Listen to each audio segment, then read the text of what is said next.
गणपतिपुर का बताइए। हाँ। मेरा 2-3 महीने से हार्ट चक्र पर दबाव था। तो फिर मैं घर में भी ध्यान करती थी, तब श्री माता जी से प्रार्थना करती थी, माँ हार्ट चक्र पर दबाव है। लेकिन हार्ट चक्र पर दबाव रहने पर कोई तो आगे बढ़ाना चाहिए उसे, अपने आप तो नहीं हो रहा था मुझे। तो बहुत सारे सेजे मिल गए थे मुझे, 25 साल के, 16 साल के, 10 साल के, 4 साल के।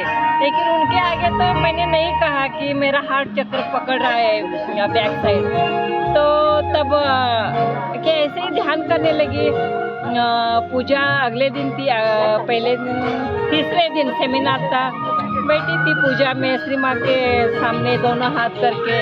तब झट से हार्ट चक्र पर मेरी कुंडलिनी आ गई और बहुत दबाव होने लगा। तो माँ से मैंने कहा, माँ मेरा तो हार्ट चक्र से ऊपर कुंडलिनी जा ही नहीं रही है माँ, अगर मुझसे कोई भूल चूक हो गई तो हमें क्षमा कर दीजिए।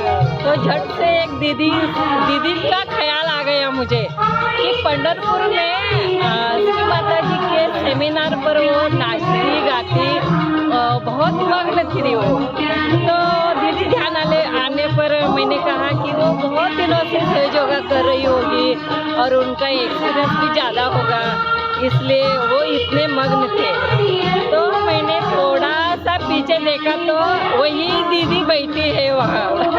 तो मैंने माँ की तरफ एक बार देखा और दीदी की तरफ एक बार देखा और वो दीदी से पूछा कि दीदी आप पंढरपुर में आई थी क्या? तो दीदी ने कहा, हाँ। कहाँ से है आप? तो दिल्ली से है।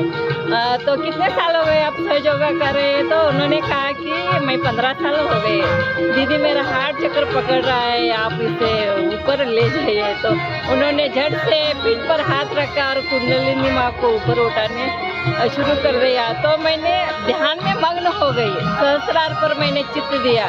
तो बैक मूलाधार पर भी उन्होंने वाइब्रेशन दिया। बैक मूलाधार पर जब वाइब्रेशन देने लगे तो बहुत ठंडा ठंडा ठंडा महसूस हो गया मुझे लगा कि दीदी आप यहाँ से हाथ ही मत हटाओ, ऐसा लगने लगा मुझे। तो अगले दिन दीदी मिल गई मुझे। तो मैंने कहा, दीदी मैंने आपके बारे में सोचा तो झट से आप पीछे थी। तो दीदी ने कहा, माँ से अलग और कुछ मांगना था।